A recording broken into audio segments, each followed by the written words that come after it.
between games, I kind of made this joke about how boring Mutalisk, Baneling, and Marine medevac can be, but we'll have to see how this goes. The funny thing about this matchup is, like, a lot of the times you'll have Widowmines out in the field to cancel the effect of Banelings, but Beastie doesn't have any Widowmines on the field. He's going for tanks instead. This is a very Wings of Liberty-esque build, and it still works, but I just feel the use of Widowmines is a little bit easier to, I guess, sustain than tanks, but tanks, of course, can be microed a lot better. You can pick off way more units with them. And, oh my god, oh, we almost had a push in from Johnny Rico, getting really excited there momentarily.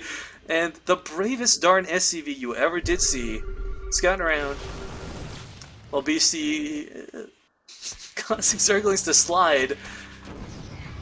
I don't know, look at the unit compositions of both armies right now. I mean, there's a hell of a lot of Zerglings, there's a hell of a lot of Banelings, and Beastie, if he can bait Johnny Rico, like, he so desperately wants to bait Johnny Rico into the tank fire.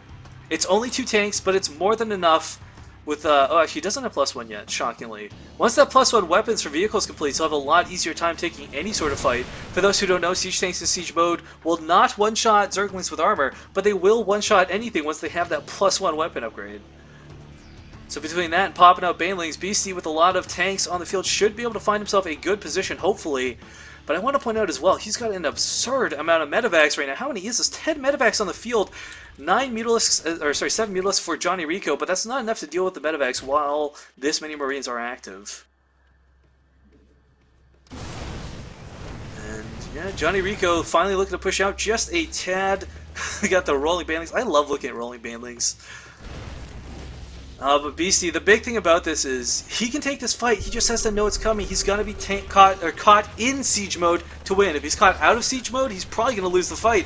And here we go, siege mode going up, gonna hit some of these. No, none of the Zerglings actually catching the tail end of one, but the hatchery in a bit of trouble. Johnny Rico gonna find himself losing the space, sadly. Well, he continues to move around the map. Mutalisk as well. I mean, this is kind of a dire situation. Beastie's been cut off from home. If Johnny Rico went full offensive, Beastie could not come home in time to defend. He'd be forced to just continue to push. He's got these Mutalisks to worry about too. Tank caught out of position, gonna be caught by these medevacs. Baneling's coming from behind, Zerglings swarming from the front. And Johnny Rico's gonna absolutely clean up Beastie's forces. That drop out of Beastie though on the low ground. Can it do anything in the meantime? No. I mean, there's 9 medevacs still on the field, but there's just no forces for them to heal. And Beastie, once more, I gotta say, the thing that I feel is hampering him most is his infrastructure. He doesn't have the capability to reproduce like Johnny Rico does. 2,500 minerals in the bank for Johnny Rico right now. Resources lost, not looking too good for Beastie, but it's still not that big of a difference. The big question is how Johnny Rico utilizes this ground army. He's doing a great job defending, even taking another base, but Beastie on 3 and a Terran, trust me, a Terran comfortably on 3 bases will mess you up.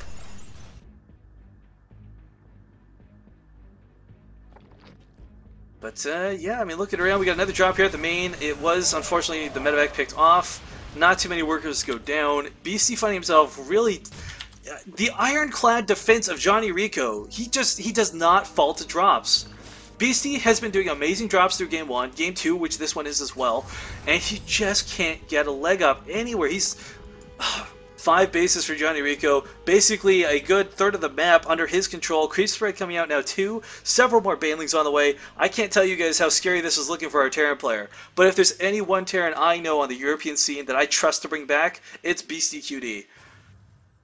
Now unfortunately this base cannot be created, landed, or made, as there's a lot of Zergling harass going on, but Zerglings looking to maybe start to flood in, so are the Mutalisks. And again, oh no, BCQD without... Oh, he's got to keep those tanks covered. He's already lost so many in this game to the Mutalisks.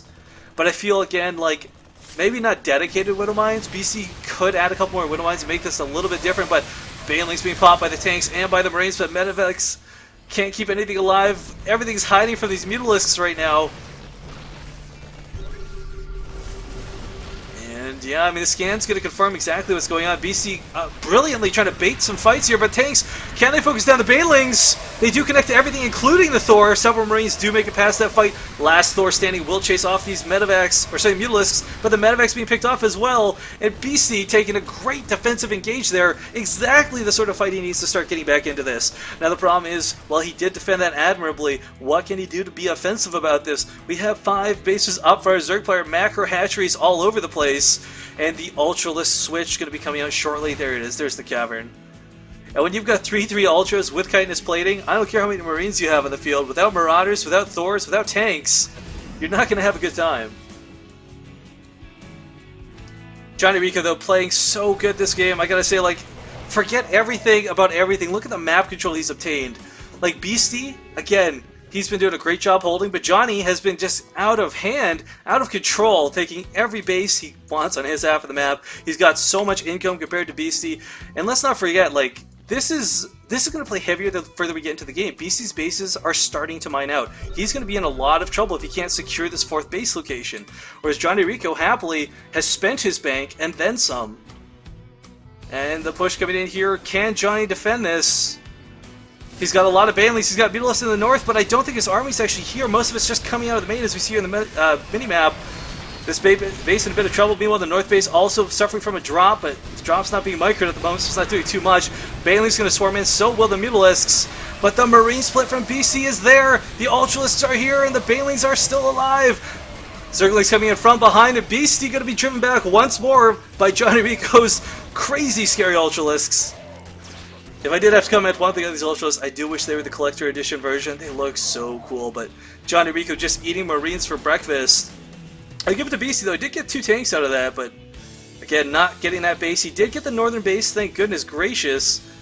But his own 3rd looking to be in some trouble soon. He doesn't actually have scouting information of these Zerglings poking away. And Mutalisks engaging once more. Ultralisks just stampeding in. Zerglings coming as well. Siege tanks on the high ground, actually very nicely positioned. Supply depots going up, and Beastie should hold this. Johnny Rico going to retreat his forces and keep what he can alive. Not a bad choice. Actually, a pretty good choice.